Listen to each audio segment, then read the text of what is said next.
프랑스 사람으로서 세계적으로 유명한 소설가 중에 모파상이라고 하는 사람이 있습니다.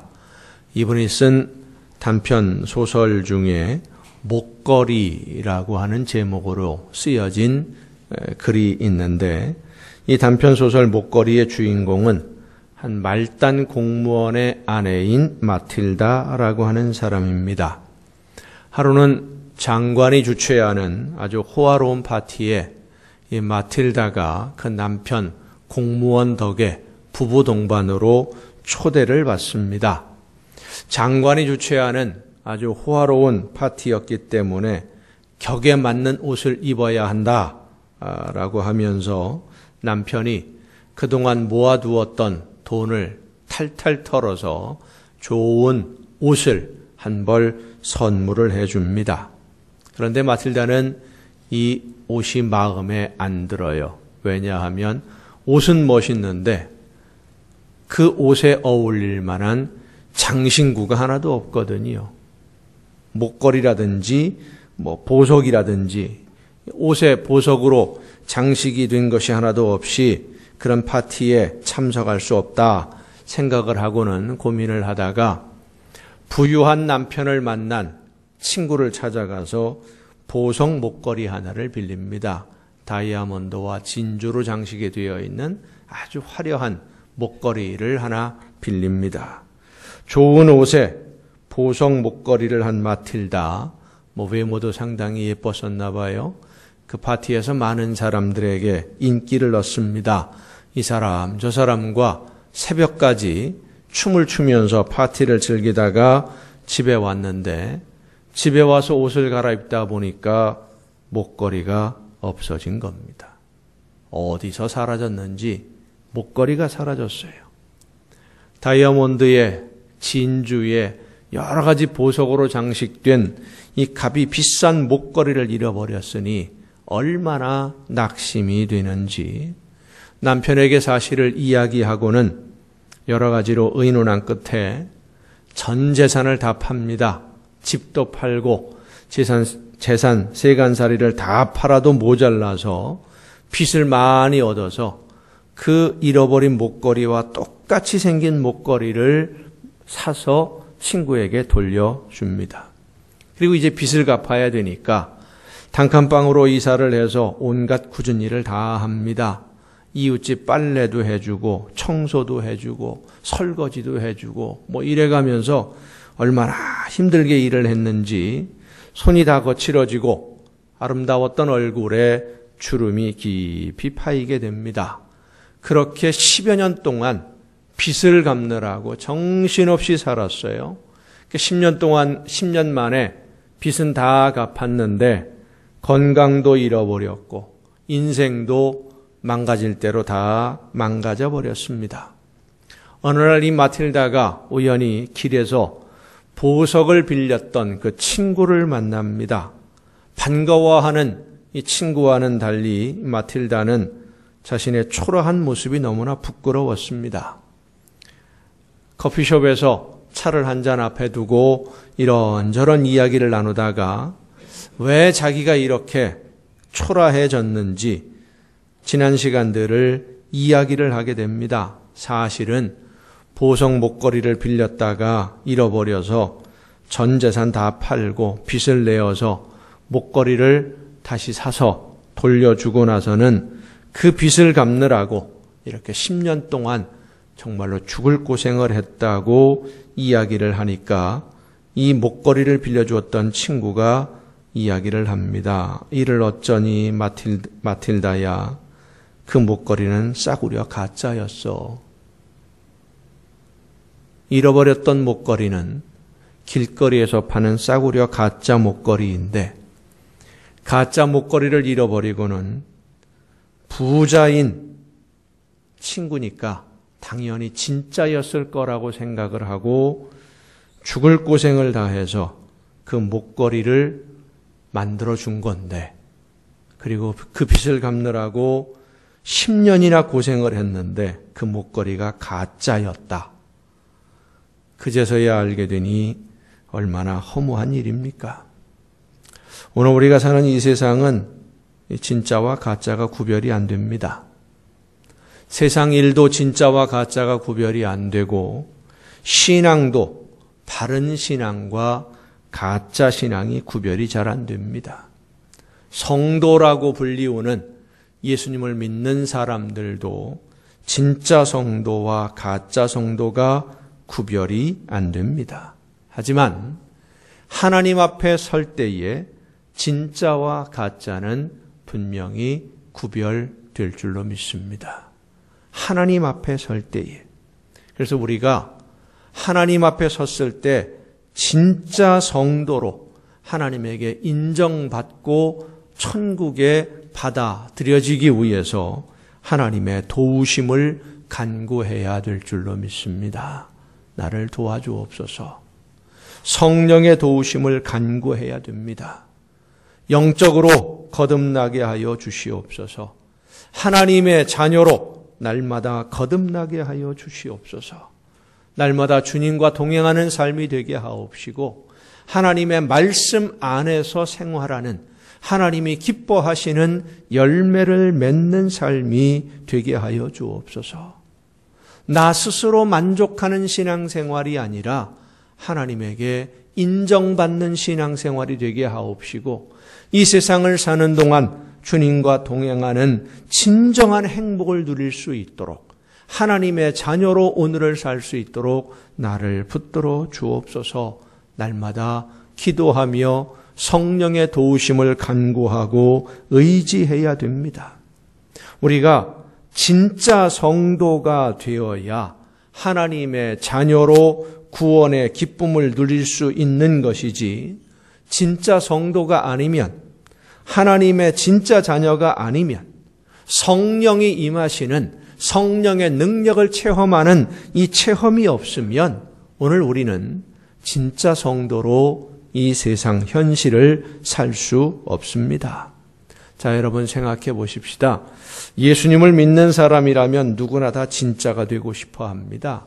가짜 성도로 진짜처럼 살다가 하나님 앞에 섰는데 난 너 모른다. 그렇게 되고 싶은 사람 아무도 없어요. 전부 진짜가 되고 싶어 합니다. 그런데 진짜 성도는 그리 많지 않습니다. 교회 다니는 사람은 많은데 예수님을 믿는 사람 그리 많지 않다는 말씀이에요. 교회에 예배 드리는 사람은 많아졌는데 진짜 하나님을 만난 체험을 가지고 나를 이 세상에 보내신 하나님의 뜻을 따라서 나에게 맡겨주신 사명을 정말로 기쁘게 즐겁게 감사함으로 행복에 넘쳐서 그 사명을 감당하며 살아가는 사람 그리 많지 않다는 겁니다. 나를 대신해서 목숨을 버리신 예수님의 그 사랑과 은혜에 감사해서 그 감격함으로 오늘을 살아가는 사람 그리 많지 않습니다. 왜 그렇습니까? 믿고 싶은데 진짜 성도로 성령의 능력을 체험하고 주님과 날마다 동행하면서 할 수 없이 억지로 끌려다니는 그런 신앙생활이 아니라 두려워서 무서워서 지옥 가는 게 싫어서 할 수 없이 예배드리고 하나님께서 나에게 주시는 일들 의무적으로 감당하는 그런 생활이 아니라 정말로 기쁘고 감사해서 나를 대신해서 목숨 버리신 예수님의 사랑에 너무나 감사해서 내 안에 터져나오는 이 사랑을 가지고 기쁘게 즐겁게 감사함으로 찬송 부르며 나에게 맡겨주신 사명을 감당하는 사람이 많지 않은 이유가 도대체 어디에 있느냐? 믿는 사람으로 살아가려면 힘들고 이 세상에서 즐길 수 있는 즐거움을 포기해야 한다고 생각하기 때문이에요. 예수님을 바르게 믿으려면 하나님의 자녀로 오늘을 살려면 세상에서 누려야 할 것을 누리지 못할 수도 있다고 생각하기 때문입니다. 욕심이지요. 욕심이 성도다운 성도가 되는 길을 가로막고 있어요.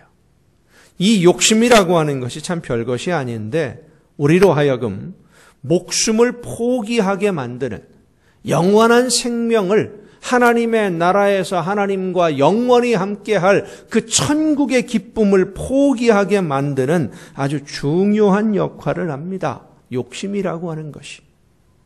얼마 전에 태어난 지 얼마 안 되는 어린 아이를 혼자 집에 두고 게임에 빠져서 PC방에서 며칠을 지내다가 아이를 숨지게 한 부모가 아동학대로 구속이 된 사건이 있었습니다. 어떻게 그럴 수가 있겠나? 철이 없어도 너무 없지. 태어난 지 얼마 되지도 않는 갓난 아이를 집에다 혼자 두고 먹을 것도 안 주고 PC방에 가서 게임에 빠져서 3, 4일을 지냈다. 어떻게 그런 사람이 있을 수가 있겠나라고 하겠지만 사실 그 사람들은 게임을 즐기고 싶어하는 욕심을 버리지 못한 사람일 뿐이에요. 아이를 돌보는 것보다 게임이 더 중요하다고 생각을 했고 게임을 포기하고 아이에게 달려가야 되겠다는 생각을 하지 못한 사람. 평생을 두고 후회할 수밖에 없지요. 여러분 생각해 보세요. 사람이 욕심을 버리지 못하면 눈에 보이는 게 없어집니다. 욕심에 눈이 멀면 눈에 보이는 게 없어져요. 수단 방법 가리지 않게 되고요. 도덕이고 뭐고 다 필요 없고요. 창피한 것도 없고요. 부끄러운 것도 없어요. 다 잃어버립니다. 욕심에 눈이 멀면. 욕심에 눈이 멀면 눈에 보이는 것이 없어지는 것처럼 또 우리의 눈을 멀게 만드는 것이 또 하나 있습니다. 그게 뭡니까? 사랑입니다. 사랑에 빠지게 되면 욕심조차도 버리게 만드는 것이 사랑입니다. 사랑은 욕심하고는 거의 정반대예요. 어떻게 보면 희생이고 헌신하는 것이 사랑입니다. 그런데 사람이 사랑에 빠지면은요, 희생하고 헌신하면서도 내가 희생한다고 생각하지 않게 됩니다. 낚시가 좋아서 매 주말마다 휴일이 되면 낚시를 가던 사람이 사랑에 빠지면 낚시 포기하고 사랑하는 사람과 함께 있는 것을 더 즐거워하게 됩니다. 그런데 사랑한다고 하면서 낚시를 포기하지 않는다면 그건 낚시를 더 사랑하는 것이지요. 내가 사랑하는 사람을 사랑하는 것이 아니라. 여러분 생각해 보십시다. 낚시가 중요합니까? 사랑이 중요합니까? 당연한 질문인데 한쪽에 빠져버린 사람은요, 그걸 당연하게 생각하지를 않아요. 우리의 신앙생활이 그렇습니다. 우리가 신앙생활을 하면서 진짜 성도가 되어서 하나님의 사랑과 은혜를 풍성하게 누리며 천국의 행복을 마음껏 누리는 그런 신앙생활을 하고는 싶은데 그런 신앙, 그런 성도로 내 신앙이 성숙해지고 발전하는데 걸림돌이 되는 장애물이 되는 것들이 있어요. 내 안에. 욕심이라고 하는 것들이 있고요. 내 안에 가로막고 있는 것들이 있어요. 하나님과 나 사이에 내가 하나님께 더 가까이 나아가고자 할 때에 하나님이 우리에게 주시는 그 놀라운 축복과 행복을 풍성하게 누리지 못하도록 가로막고 있는 장애물들이 있어요. 오늘 우리가 읽은 이 본문 말씀은 그 장애물의 성격이 어떠한지를 보여주는 그러한 본문 말씀인데 이스라엘이 가나안 땅을 정복할 때 있었던 한 사건입니다. 여리고성을 정복할 때에 하나님은 가나안 땅에 들어가서 처음 정복하는 성이니까 그 여리고성에 있는 모든 것은 전부 다 하나님 것이다. 하나님에게 드려야 된다라고 했는데 아간이라고 하는 사람이 그만 욕심에 눈이 멀어서 금 한 덩어리, 은 그리고 외투 한 벌을 몰래 훔쳐서 감추어 둡니다.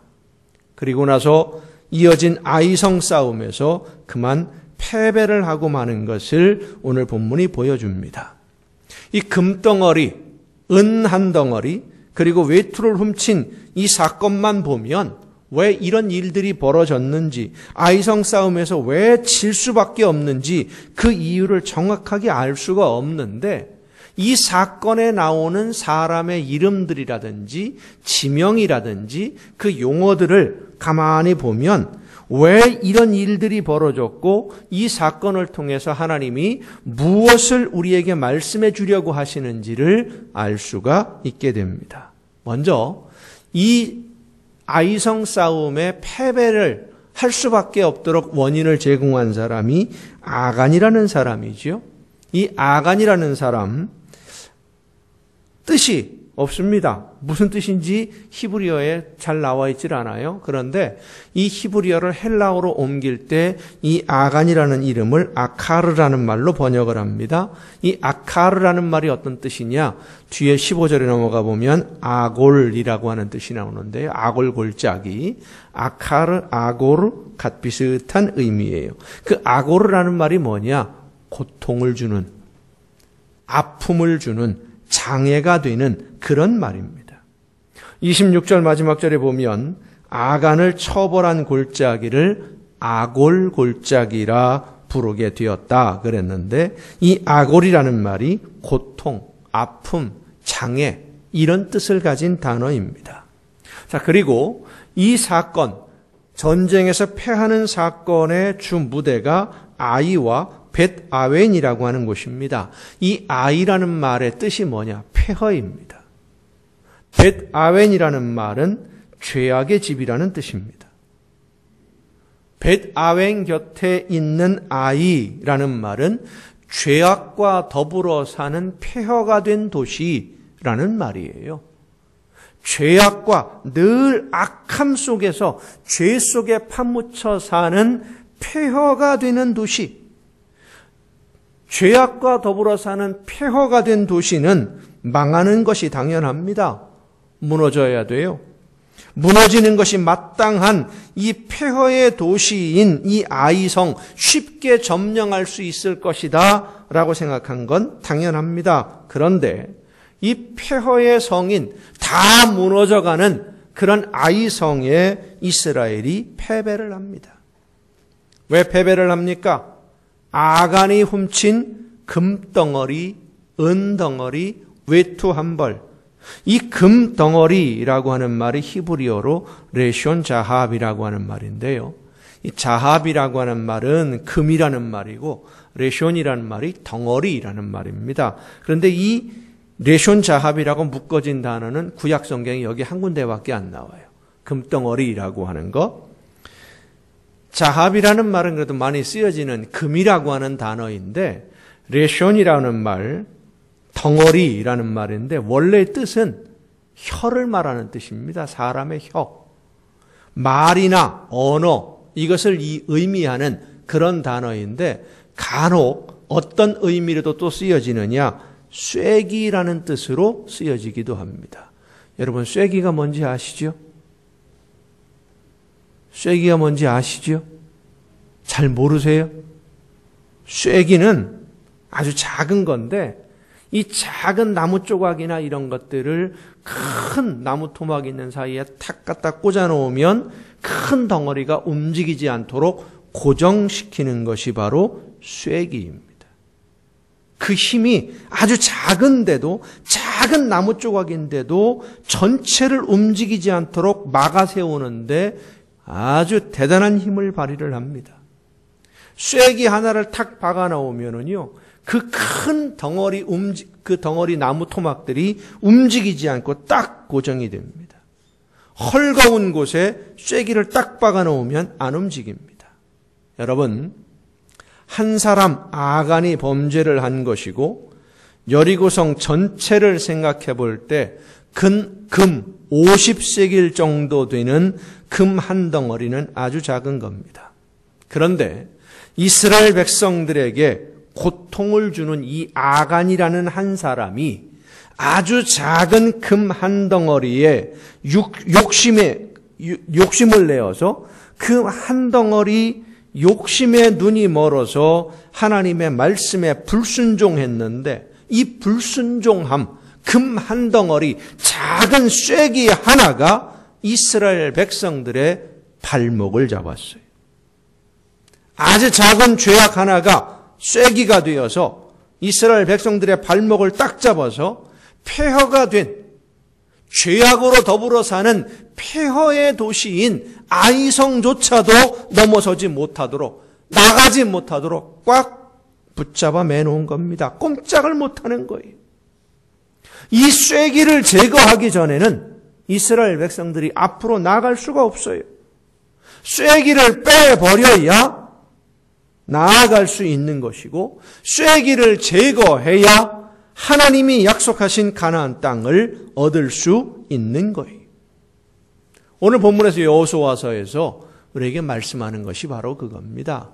죄악과 더불어 폐허가 되어 있는, 손가락 하나만 툭 건드려도 무너져 내릴 것처럼 그렇게 허술한 아이성이라 할지라도 욕심으로 인해서 만들어진 이 작은 쇠기, 하나님의 말씀에 불순종하는 이 작은 쇠기 하나가 발목을 잡고 있으니 그것을 제거하지 못하면 나아가지 못하는 것처럼 오늘 우리의 신앙생활, 하나님이 우리에게 준비해 놓으신 아름다운 천국의 행복의 삶이 바로 눈앞에 한 걸음만 더 가면, 한 발자국만 더 나아가면 모든 것을 누릴 수 있는 그 자리에 와 있다 할지라도 내 안에 아직도 제거되지 못한 이 작은 쇠기 하나로 인해서 우리의 신앙은 성장하지 못하고 있고, 우리의 신앙이 성숙하지 못하고 있고, 우리의 삶은 나아지지 못하고 있고, 하나님과 동행하는 그 기쁨과 그 행복을 누리지 못한다는 거예요. 사랑하는 성도 여러분, 우리의 신앙이 진짜 신앙이 되고, 우리가 성령의 능력을 체험하고 날마다 예수님의 사랑과 그 은혜 가운데 천국의 행복을 누리는 축복의 신앙생활을 하려고 할 때 쇠기처럼 우리의 발목을 잡는 것이 있어요. 그 쇠기라고 하는 것, 그 장애물, 사실은 아주 작은 겁니다. 무슨 큰 무서운 죄도 아니고 아주 작은 실수일 수도 있습니다. 뭐 그럴 수도 있지. 그 정도 허물이야, 그 정도 실수야 안 하는 사람이 어디 있나? 그 정도 약점은 다 가지고 있지. 이렇게 생각할 수 있는 아주 작은 거예요. 우리의 마음 깊은 곳에 자리를 잡은 사소한 마음의 상처일 수도 있고, 해결하지 못한 미움과 원망의 감정일 수도 있습니다. 그런데 문제는 이 작은 쇠기 하나를, 장애물을 제거하지 않는 한, 이것을 뽑아버리지 않는 한 우리는 한 걸음도 앞으로 나갈 수 없다는 것입니다. 이 장애물을 제거하지 않으면 우리의 신앙이 성장할 수 없습니다. 여러분, 신앙이 성장하면 성장할수록 우리는 더 많은 풍성한 복을 누리게 될 줄로 믿습니다. 나무가 잘 자라야 그 그늘에서 쉼도 누리게 되는 것이고, 뿌리가 깊어야 그늘이 풍성해지는 것처럼 우리는 날마다 예수님을 향해 닮아가야 됩니다. 예수님을 닮기 위해서 우리의 발목을 잡고 있는, 다 될 것 같은데 그 작은 것 하나 때문에 때까닥 넘어지고 그 이 작은 쇠기를 찾아내야 돼요. 무엇 때문에 걸려 넘어지는지. 내가 예수님께 더 가까이 나아가는데, 예수님을 닮아가는데 장애물이 되고 있는 것이 도대체 이게 뭔지. 아이성 싸움에서 패배한 이스라엘과 여호수아는 하루 종일 죄를 덮어쓰고 하나님 앞에 앉아 기도했습니다. 하나님, 왜 실패했습니까? 하나님, 왜 우리가 져야 됐습니까? 하나님, 왜 내 생활의 기쁨이 사라집니까? 하나님, 내 생활 속에서 감사가 사라지는 이유가 어디에 있습니까? 오늘 우리도 기도해야 됩니다. 하나님, 내 삶의 기쁨이 사라지고 감사가 사라지고 우리의 가정에서 찬양이 사라지는 이유가 어디에 있습니까? 무엇 때문에? 어떤 쇠기가 내 앞을 가로막고 있기에 주님께 가까이 나아가는, 하나님이 준비해 두신 이 놀라운 축복의 삶으로 나가는데 걸림돌이 되는 것이 도대체 뭡니까? 우리는 내 안에 있는 아간과 쇠기를 찾아야 됩니다. 찾아서 제거해야 돼요. 올해 우리 난광의 모든 성도들이 내 안에 있는 아간과 쇠기를 찾아서 하나님과 나 사이를 가로막고 있는 모든 장애물들을 제거하는 은혜가 있기를 예수님의 이름으로 축원합니다. 물론 그 과정이 그리 쉽지 않습니다. 여호수아는 아이성 싸움에서 패배한 후에 낙심한 정도가 아니라 절망 속에 빠져버렸어요. 오늘 본문 말씀에 보면 백성들의 마음이 녹아 물같이 되었다 그랬습니다. 얼마나 낙심하고 얼마나 절망했는지 여호수아가 하나님께 탄식하며 기도한 내용이 오늘 본문 이후에 7절부터 이렇게 기록됩니다. 슬프도소이다 주 여호와여, 어찌하여 이 백성을 인도하여 요단을 건너게 하시고 우리를 아모리 사람의 손에 넘겨 멸망시키려 하셨나이까. 이제 다 죽었다는 얘기예요. 우리가 요단 저쪽을 만족하게 여겨 거주하였다면 좋을 뻔하였나이다. 요단강 건너지 않았으면 차라리 나을 뻔했는데 왜 건너라고 하시고는 이렇게 다 망하게 만듭니까? 그 얘기지요. 주여, 이스라엘이 그의 원수들 앞에서 돌아섰으니 내가 무슨 말을 하오리까? 가나안 사람과 이 땅의 모든 사람들이 듣고 우리를 둘러싸고 우리 이름을 세상에서 끊을 것입니다. 이제 우리는 저들과 싸울 용기가 없습니다 하는 탄식이에요. 너무 힘들고 너무나 고통스러워서 이제는 더 이상 할 수 있다는, 무엇인가 해봐야 되겠다는 생각도 못하겠습니다. 이제 모든 것을 다 그만 끝내버리고 싶습니다. 이런 심정이 된 거예요. 내가 어려움을 당하는 것은 내가 무엇인가 잘못해서 이런 어려움을 당하는 것인데 내 잘못이 무엇인지 알지 못하니까 더 답답한 거지요. 그런데 여호수아가 이대로 끝낼 수는 없었습니다. 하나님이 우리를 여기까지 오게 하셨는데 여기서 이렇게 끝내버리면 사람들이 우리 때문에 하나님을 비웃게 될 텐데, 나 때문에 하나님이 조롱을 받는다면 그것은 더 견딜 수 없었기 때문이에요. 여러분, 여호수아의 믿음은 내가 못나서 나를 선택하신 하나님께 누가 되는 것을 견디지 못했던 그런 믿음입니다.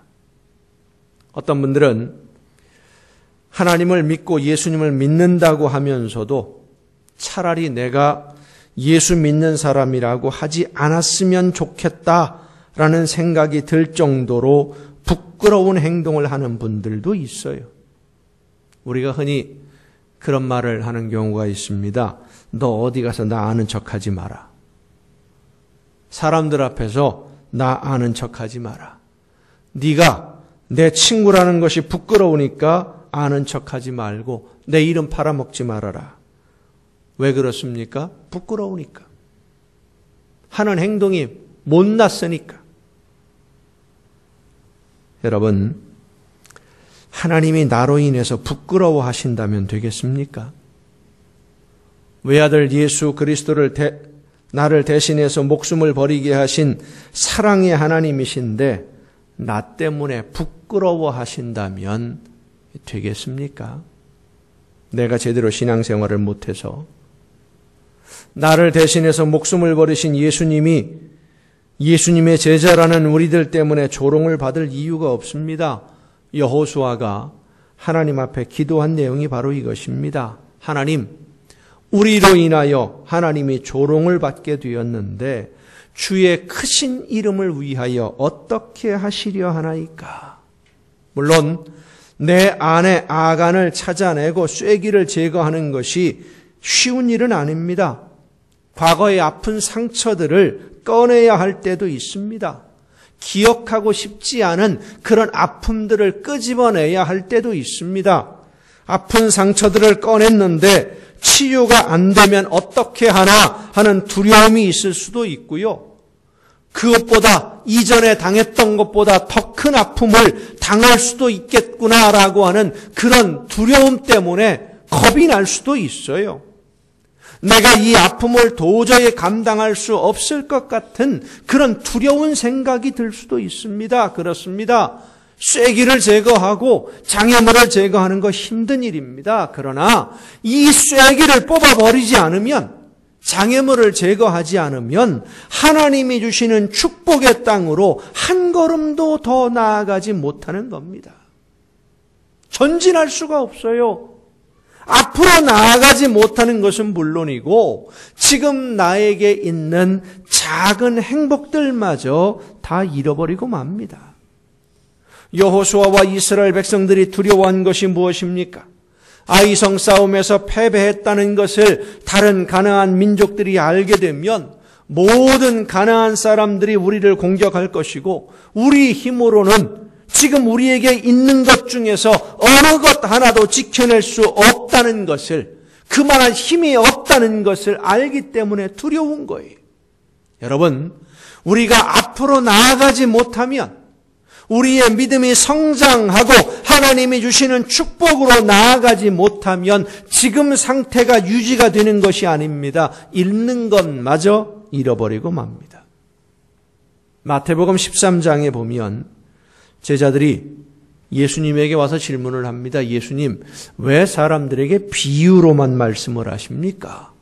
비유만 말씀하시면 사람들이 못 알아듣지 않습니까?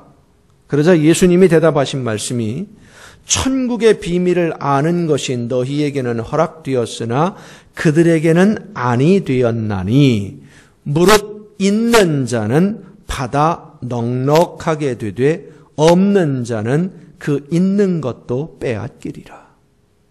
있는 사람은 신앙적으로, 영적으로 설명하면 그렇습니다. 하나님의 말씀을 듣고 그 말씀 안에서 믿음으로 순종하며 한 걸음 한 걸음 더 나아가는 사람, 축복으로 나아가는 사람, 내 안에 있는 아간과 쐐기를 발견하고 그것을 뽑아 제거하고 아프지만 힘들지만 주님을 닮아가기 위해서 한 걸음 한 걸음 나아가는 사람은 성령께서 역사해 주셔서 더 큰 기쁨을 누리게 해줄 것이고 더 많은 복을 허락해 주시지만, 그게 두려워서 힘들고 어렵다고 뽑아버리지 않는 사람들은 그 있는 것도 빼앗긴다는 말씀이에요. 지금 있는 것마저도 잃어버리게 된다. 그리고 이어서 하신 말씀이, 이사야의 예언이 그들에게 이루어졌으니 일렀으되 너희가 듣기는 들어도 깨닫지 못할 것이요 보기는 보아도 알지 못하리라.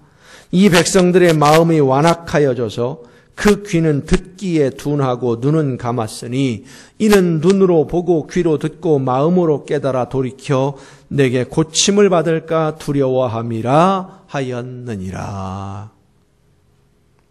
하나님의 말씀을 알고 있는데도 믿음으로 순종하지 않는 사람에게는 더 이상 말씀을 들을 기회를 주시지 않으신다는 말씀이에요. 아무리 전해도 듣지 않으니까 듣지 않는 사람에게 전하기 위해서 고생을 하는 것보다 말씀을 듣고 회개하고 순종하는 자녀들에게 전하기 위해서 성령께서 그들에게 깨우쳐 주실 줄로 믿기 때문에 비유로 말씀하신다는 거예요. 말씀을 듣고 믿음으로 받아들여 순종함으로 내 속에 있는 이 쐐기를, 장애물들을 제거하려고 하는 하나님의 자녀들에게는 성령이 역사해 주셔서 비유로 전해도 깨달아 알게 해 주시기 때문에, 여러분, 우리가 성령의 역사하심으로 날마다 더 충만해지지 않으면, 우리의 신앙이 성장하지 않으면 내 안에 아직도 남아있는 아간이 무엇이고 내 안에 쐐기가 무엇인지 알고 있는데도 제거하려고 하지 않고 덮어두면 있던 것마저도 다 잃어버리게 된다는 사실을 우리가 심각하게 받아들여야 됩니다. 내 안에 어떤 쐐기가 있습니까? 돈이 쐐기가 되는 사람도 있습니다. 하나님 앞에서 물질에 인색하게 되면 돈이 쐐기가 됩니다. 자존심이 쐐기가 된 사람도 있습니다. 자존심이 상해서 하나님이 원하시는 일이 무엇인지 알면서도 순종을 안 하는 사람도 있어요. 미움과 원망의 감정이 쐐기가 된 사람도 있고요. 과거의 아픈 상처들이 깊이 자리를 잡고 하나님의 말씀을 듣고 순종하려는 길을 가로막고 있는 경우가 있습니다. 욕심이 쐐기가 된 사람도 있고 건강히 발목을 잡는 경우도 있습니다. 사랑하는 성도 여러분, 이 쐐기를 발견하고 뽑아내기 위해서 우리가 먼저 기도해야 됩니다.